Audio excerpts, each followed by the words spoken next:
तो स्वागत है आपका इस कहानी मैगी शो में। तो चलिए चालू कर रहे हैं, जहाँ पे हमारी हीरोइन को पता नहीं चलता और वह किसी अनजाने पर्सन से शादी कर लेती है। तभी उसके फ्रेंड का फ़ोन आता है कि तुम ब्लाइंड डेट पे गई नहीं। ये देख के वो हैरान होती है कि अरे वो ब्लाइंड डेट से मिल आई है और उसने उससे शादी भी कर ली है। ये देख के फ्रेंड बोलती, पक्का तुम किसी गलत आदमी से बातचीत कर ली हो और तुमने शादी कैसे कर ली। वो अपनी फ्रेंड का फ़ोन कट करती है और इसके बाद वो खुद आगे आगे भाग जाती है और सोच रही होती है कि उसे कितनी बड़ी गलती हो गई। मिलना था किसी और से और शादी किसी और से। वो तो लिफ्ट से भागी जा रही होती है।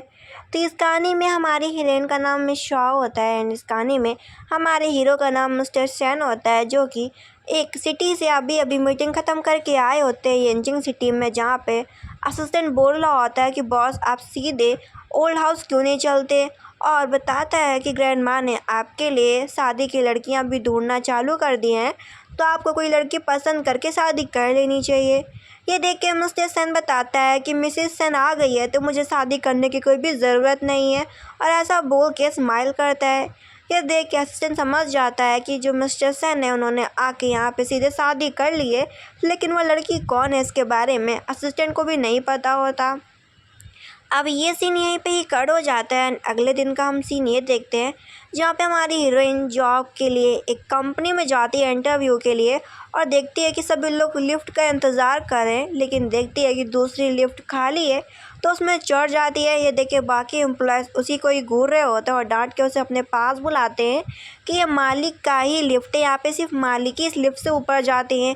ये सुन के वो डर जाती है और कहती, माफ़ कीजिएगा मुझे नहीं पता था। तब तक वहाँ पे पीछे से मिस्टर सेना आ जाते हैं। ये देख के तो हैरान, और जितने भी उसके पीछे लोग खड़े होते हैं वो अपना सर झुकाते हैं मालिक के सामने, और उसे पता चल जाता है कि उसने जिस अनजान आदमी से शादी करी है वह इतनी बड़ी कंपनी का मालिक निकला। वो उसे अपने साथ लिफ्ट में लेके जाता है एंड उसे बोलता है कि तुम यहाँ पे किस लिए आई हो। वो उसे बताती है कि वह जॉब के लिए इंटरव्यू देने के लिए आई है। ये देख के वो उसे बोलता है कि इतनी बड़ी कंपनी में तुम काम करना चाहती हो, मैं क्या तुम्हारी मदद करूं।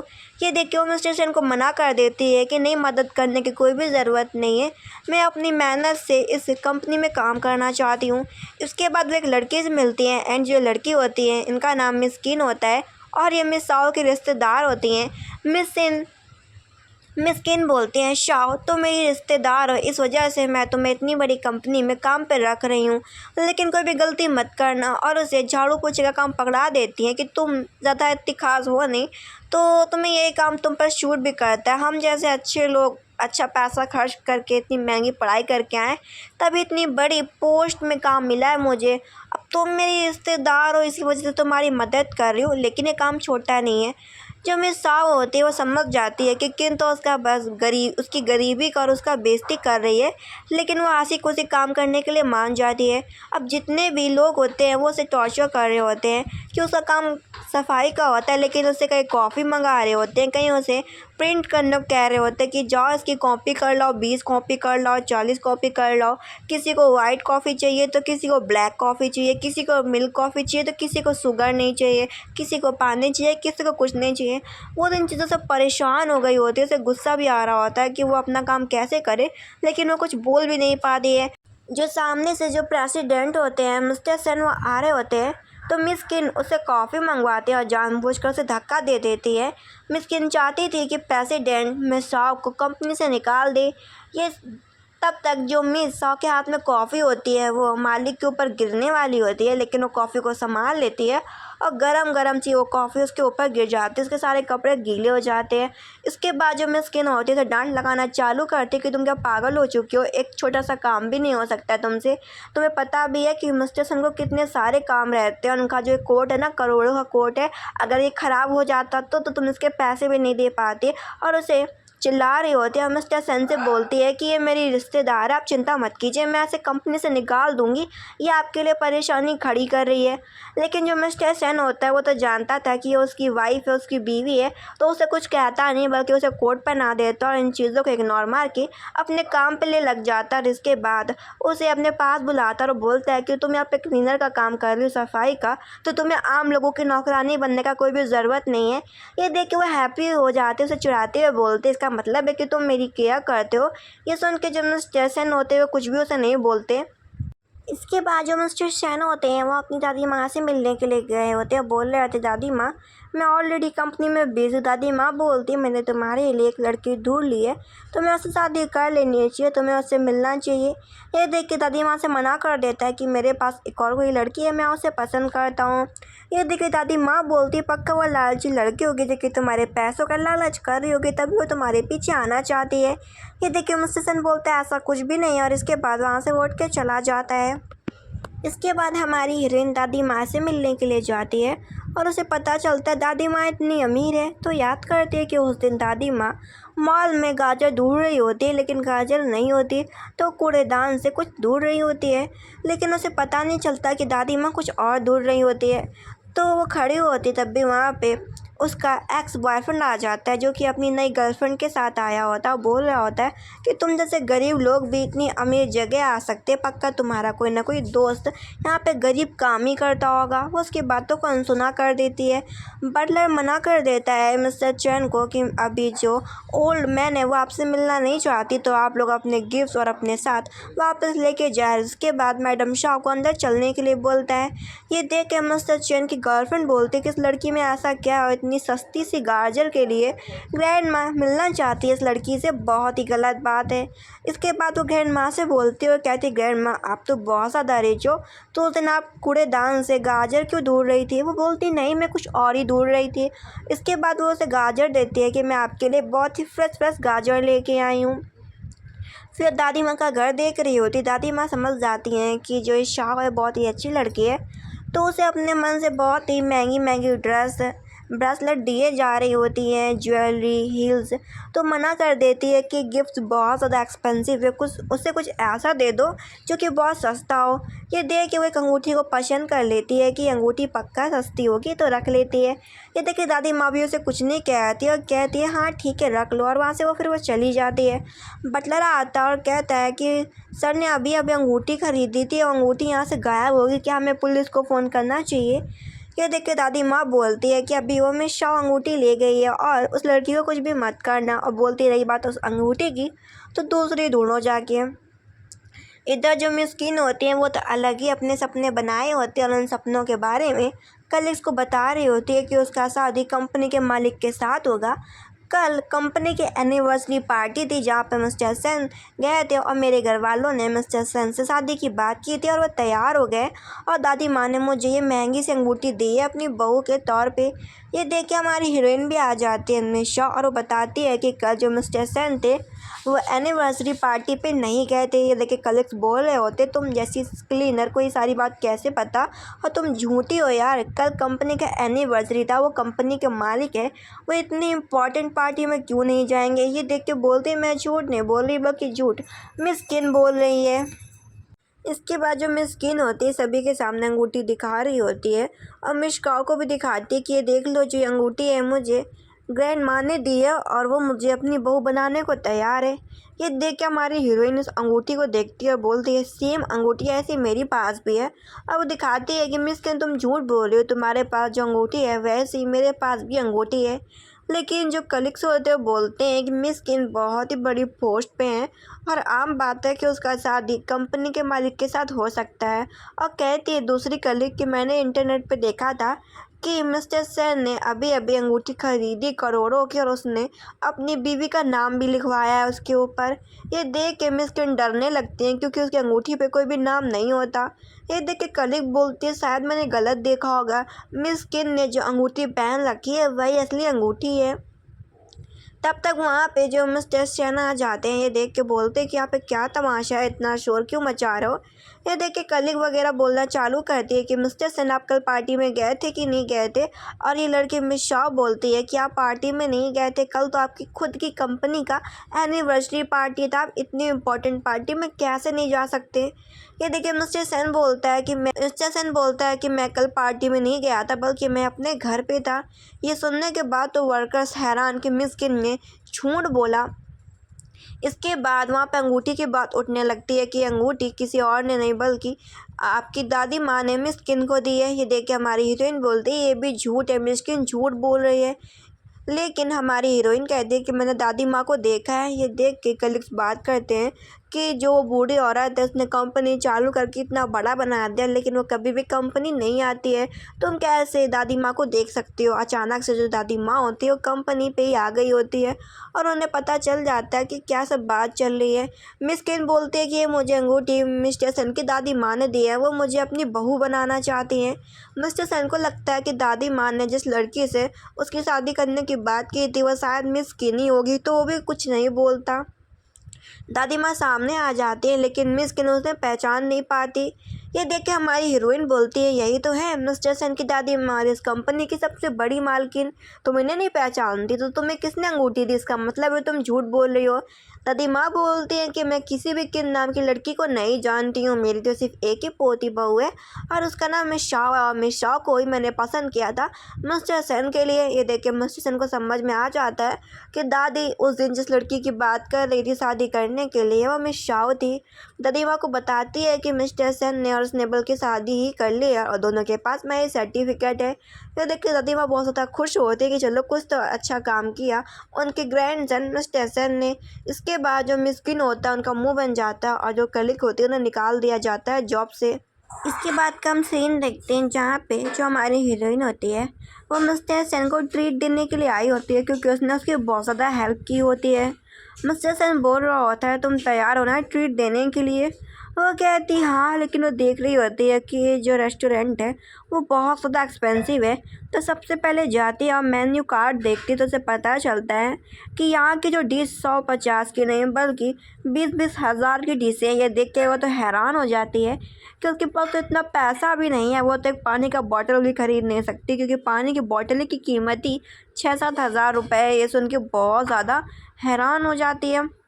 अब वो सोच रही होती है कि मिस्टर सेन जैसा आदमी को इतना करोड़ों का मालिक है वो उसे कैसे ट्रीट देगी, क्योंकि उसके पास तो बहुत कम पैसे हैं और ये होटल भी बहुत ज़्यादा एक्सपेंसिव है। इसके बाद वो उसे अपने साथ लाता है।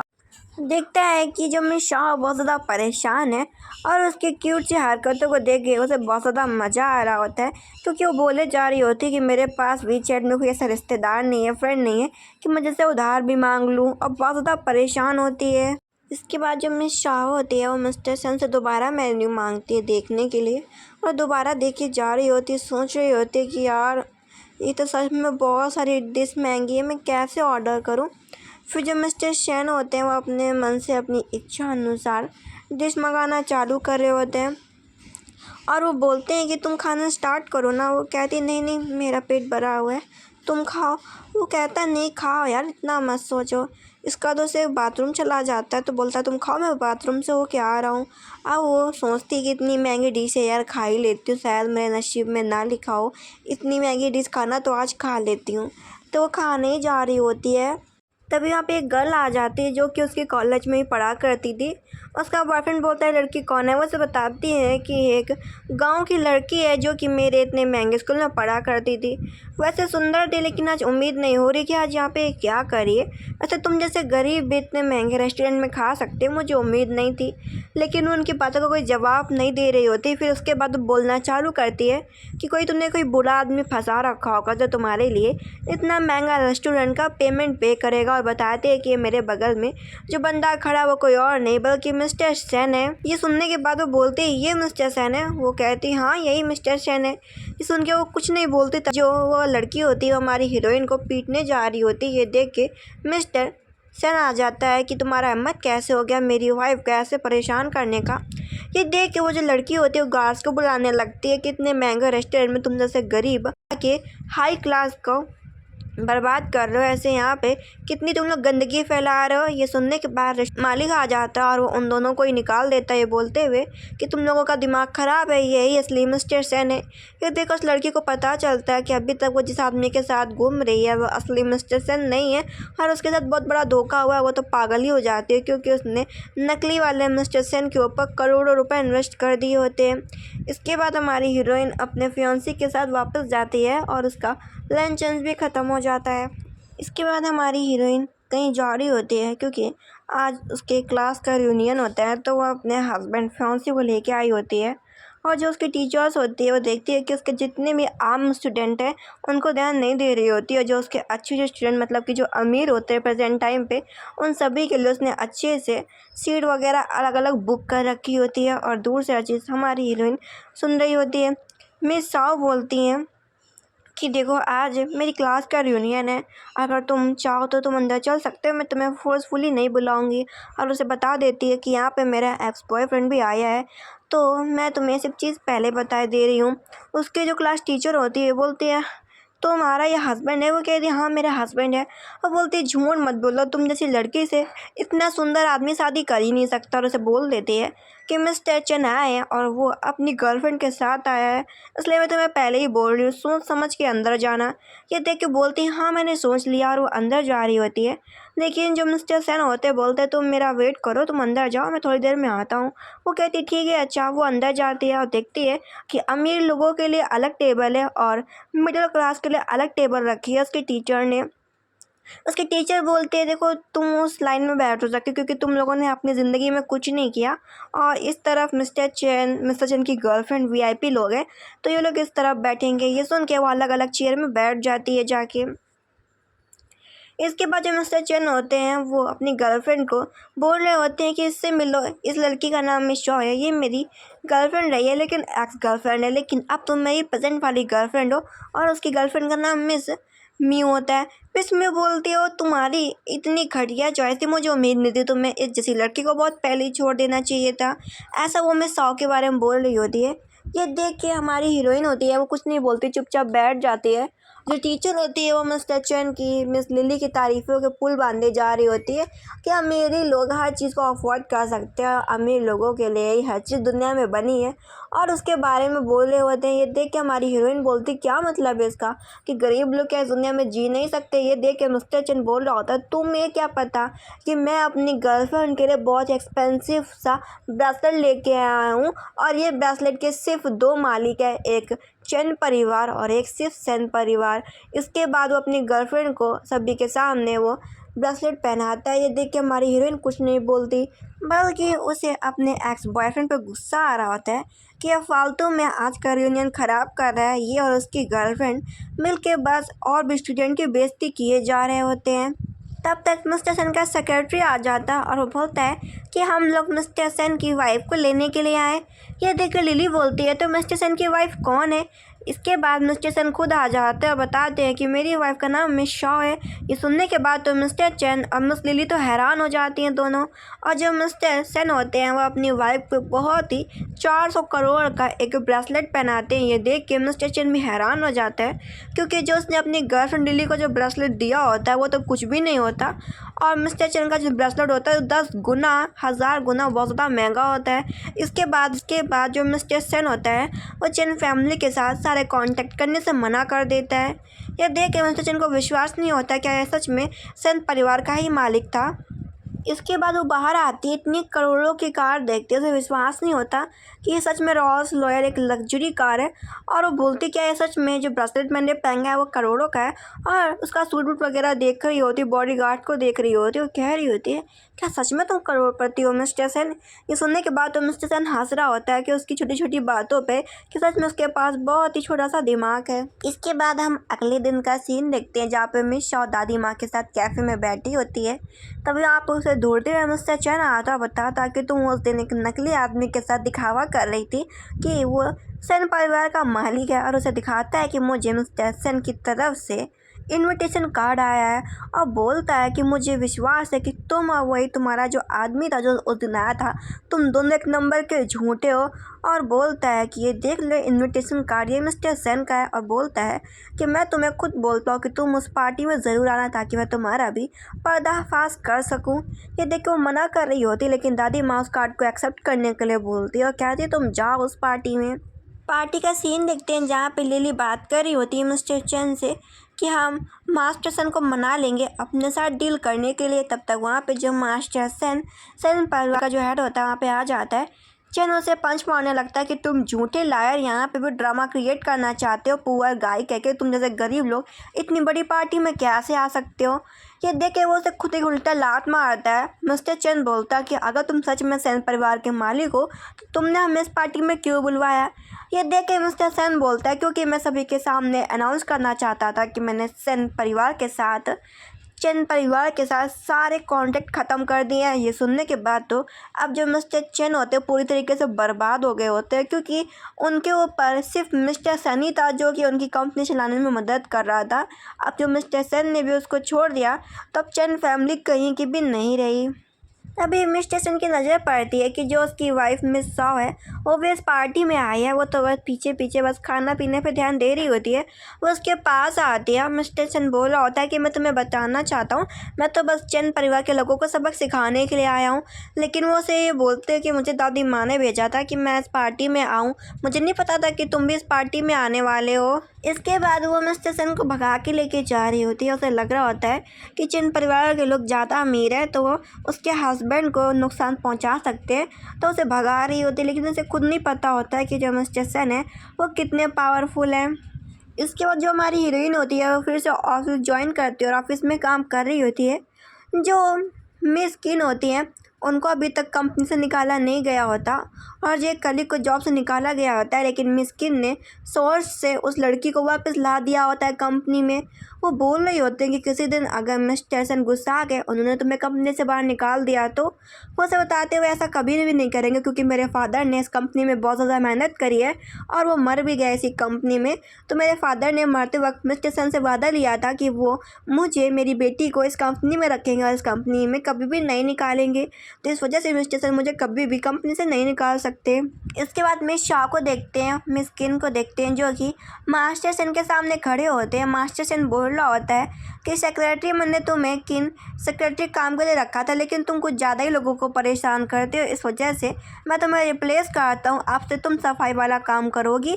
ये सुनने के बाद वो बोलती है मैंने बहुत ज़्यादा मेहनत करी है, मैंने पढ़ाई लिखाई करी है क्या सिर्फ इस काम के लिए कि मैं साफ़ सफाई करूँ। ये देख के मास्टर सन बोलता है कि मैं इस कंपनी का मालिक हूँ, मैं तुम्हें जो ऑर्डर दूंगा वो तुम्हें करना पड़ेगा, तुम्हें अब से सेक्रेटरी नहीं बल्कि तुम एक क्लीनर हो। ये सुनने के बाद तो मिस किन का मुँह ही बन रहा होता है और मिस शॉ को तो मज़ा आ रहा होता है। तो इसके बाद जो मिस्टर शेन होते हैं मिस शॉ को अपने साथ पार्टी में चलने के लिए बोलते हैं। तो ये देख के मिस शॉ हाँ बोल देती है और बाहर से ये सारी बातें कोई और नहीं बल्कि मिस किन सुन रही होती है और वह फैसला करती है कि कुछ भी हो जाए लेकिन वो प्रेसिडेंट के साथ मिस शॉ को पार्टी में जाने नहीं देगी। इसके बाद मिस किन मिस शॉ के पास जाती है और उसे झूठ बोलती हैं कि प्रेसिडेंट की कार का एक्सीडेंट हो गया है और उसे बोलती है कि तुम अपना फ़ोन ऑफ करके जाना, किसी के टच में मत रहना। और उसे प्रेसिडेंट की कार को ढूंढने के लिए बोलती है कि शायद उसमें प्रेसिडेंट और असिस्टेंट भी होंगे। ये सुनने के बाद तो मिस शॉ उसके आगे कुछ और भी नहीं सुनती और फटाक से प्रेसिडेंट को ढूंढने के लिए निकलती है और बोलती तुमने पुलिस को फ़ोन किया था। वो कहती हाँ मैंने रिपोर्ट कर दिया है। अब कहती अब तुम जाओगी कि नहीं जाओगी। वो कहती ठीक है अच्छा मैं जा रही हूँ ढूंढने के लिए। और जाते हुए उसे देख के मिस किन इविल स्माइल दे रही होती है। इसके बाद हम प्रेसिडेंट को देखते हैं जो कि मिस किन से बोल रहे होते हैं कि शॉ कहाँ पे हैं। वो बोलती है मुझे नहीं पता प्रेसिडेंट, मिस शॉ कहाँ है, लेकिन पार्टी में अगर आपको जाने के लिए देर हो रही है तो मैं चलती हूँ, मैं तो रेडी भी हूँ। लेकिन उसे साफ मना कर देता है कि नहीं और उसे फ़ोन करता है लेकिन उसका फ़ोन स्विच ऑफ आ रहा होता है। ये देख के वो असिस्टेंट को फ़ोन करता है कि ढूंढो मिस शॉ किधर है। इधर जो असिस्टेंट होता है बोल रहा होता है आप चिंता मत कीजिए प्रेसिडेंट, मैं मिस शॉ को ढूंढ के ज़रूर लाऊंगा। तभी वो देखता है कि मिस शॉ सामने से आ रही है। ये बात तुरंत ही प्रेसिडेंट को बता देते हैं। अब जो मिस शॉ होती है बोलती है प्रेसिडेंट ठीक है ना, और ये कार का तो एक्सीडेंट हो गया था। ये देख के सेक्रेटरी बोलता है मैडम किसी भी कार का एक्सीडेंट नहीं हुआ, प्रेसिडेंट तो कंपनी में है, वो खुद आपको ढूंढ रहे हैं। तब तक पीछे से भागते भागते प्रेसिडेंट भी आ जाते हैं। वो डर जाते हैं, बोलते तुम कहाँ थी। वो बोलते मैं तुम्हें कब से ढूंढ रही थी, तुम मेरा फ़ोन भी नहीं उठा रहे थे। और ऐसा बोलते बोलते उसी की बाहों में बेहोश हो जाती है। इसके बाद का हम सीन देखते हैं। कि वो अपने घर पे होती है और जब मिस्टर सेन होता है वो बैठा होता है, वो अपनी आंखें खोलती बोलती मैं कहाँ पे हूँ। ये देख के मिस्टर सेन उसे पहले पीने के लिए पानी देते हैं और उसे बताते हैं कि तुम अपने घर पे हो। वो कहती है अच्छा, और उसे बताती है कल तो मैं बहुत ज़्यादा डर गई थी, मुझे पता चला तुम्हारा एक्सीडेंट हो गया। वो उसे बोलता है ऐसा कुछ भी नहीं है, अगली बार से अपना फ़ोन कभी भी स्विच ऑफ मत रखना। इसके बाद वो बाहर देखती है कि जो उसकी मॉम है वो घर के अंदर आ रही है। ये देख के अपने हस्बैंड को बोलती है कि तुम मेरी मॉम को समझाओ चल के और मेरे लिए रिश्ता लेके मेरे घर पे आओ, तभी मैं तुम्हारे साथ रहने के लिए आ सकती हूँ। ये देख के मिस्टर सन उसे प्रॉमिस करता है। अब दोनों लिफ्ट में होते हैं, वो उसे बोल रही होती है कि तुम इतने खड़ूस तरीके से जाओगे, थोड़ा यार इतने सारे गिफ्ट मत लेके जाओ, मेरी माँ डर जाएंगी। और बोलते हैं कि अगर उन्हें पता चल गया कि तुम इतने अमीर आदमी हो तो पक्का शादी नहीं करेंगी मेरे तुम्हारे साथ। वो बोलता है ऐसा कुछ भी नहीं होगा। वो उसका चिक्स पकड़ लेती है कि अगली बार से इतने सारे गिफ्ट्स मत लाना, फिर उसे अपनी माँ से मिलवाने के लिए लेके जाती है। अब इसके बाद उसकी माँ तो हैरान होती है कि तुम इतनी बड़े कंपनी के मालिक हो और तुम मेरी बेटी से शादी करना चाहते हो। ये देख के माँ तो विश्वास ही नहीं करती, बोलती है तुम पक्का झूठ बोल रहे हो। कहती देखो मेरी बेटी एक आम लड़की है और उसे आम जिंदगी जीना ज़्यादा पसंद है। साफ साफ मना कर रही होती है, लेकिन मिस्टर सन समझाने की कोशिश करते हैं कि वो और लोगों के तरीके नहीं है, बल्कि वो मिशा का बहुत ही अच्छे से ख्याल रखेगा। तब तक जो मॉम होती बोलती बेटा ऐसी शादी नहीं होती, घर के बड़े लोग भी आने चाहिए। तभी पीछे से ग्रैंड माँ आ जाती है, बोलती मैं तो तैयार हूँ आपकी बेटी का शादी अपने ग्रैंडसन मिस्टर सन के साथ करवाने के लिए। ये देख के तो मैडम हैरान होते हो, बोलती है कि आप उस कंपनी की पुरानी मालकिन है। वो कहती हाँ, और उन्हें गिफ्ट एक्सेप्ट करने के लिए बोलती है और कहती है शादी के लिए आप मान जाओ। ये देख के जो मिस साओ की मॉम होती है वो तैयार हो जाती है। इसके बाद उन्हें जो गिफ्ट मिली होती है वो उन्हें अपने पास रखती है और एक पेंटिंग मिली होती है तो उसे दीवार पर टांग रही होती है और बोल रही होती है पेंटिंग अच्छी है ना शाओ। शाओ भी बोलती है हाँ पेंटिंग अच्छी है, लेकिन शाओ की फ्रेंड बोलती है पेंटिंग अच्छी नहीं 1000 गुना अच्छी है, क्योंकि इस पेंटिंग की कीमत करोड़ों में। मैंने अभी इस पेंटिंग का फ़ोटो ऑनलाइन सर्च किया है, ये बहुत ज़्यादा रेयर और महंगी पेंटिंग है। ये सुन के तो सासू माँ भी हैरान हो जाती है और उन्हें पता चलता है कि उनका जो दामाद है वो बहुत ज़्यादा ही अमीर है, हद से ज़्यादा। तो इसके बाद वो बाहर जा रही होती है, तभी उसका एक्स बॉयफ्रेंड मिस्टर चन मिला होता है, जो कि पूरी तरीके से बर्बाद और भिखारी बन गया होता है। वो अभी भी उम्मीद कर रहा होता है कि मिस साओ उसकी दोबारा गर्लफ्रेंड बनेगी और उसके साथ दोबारा उसे अमीर बनाने में मदद करेंगे। लेकिन मिस साओ उसे बोल देती कि जाओ अपनी उसी गर्लफ्रेंड लिली के पास, और मेरी शादी हो चुकी है, मैं तुम्हें बिल्कुल इंटरेस्टेड नहीं हूँ। लेकिन वो बोलता है कि तुम झूठ बोल रही हो, उसका हाथ पकड़ के खींच रहा होता है। तब तक पे मिस्टर सेन आता है, एक लात फिर से मिस्टर चेन को मारते कि लगता है तुम्हारे लिए इतना सबक काफ़ी नहीं है। और इसके बाद अपनी वाइफ मिस साओ को वहाँ से लेके जाते हैं। तो गाइस ये फुल मूवी यहीं पे ख़त्म होती है और आई होप आपको पसंद आया होगा। Thank you, please subscribe.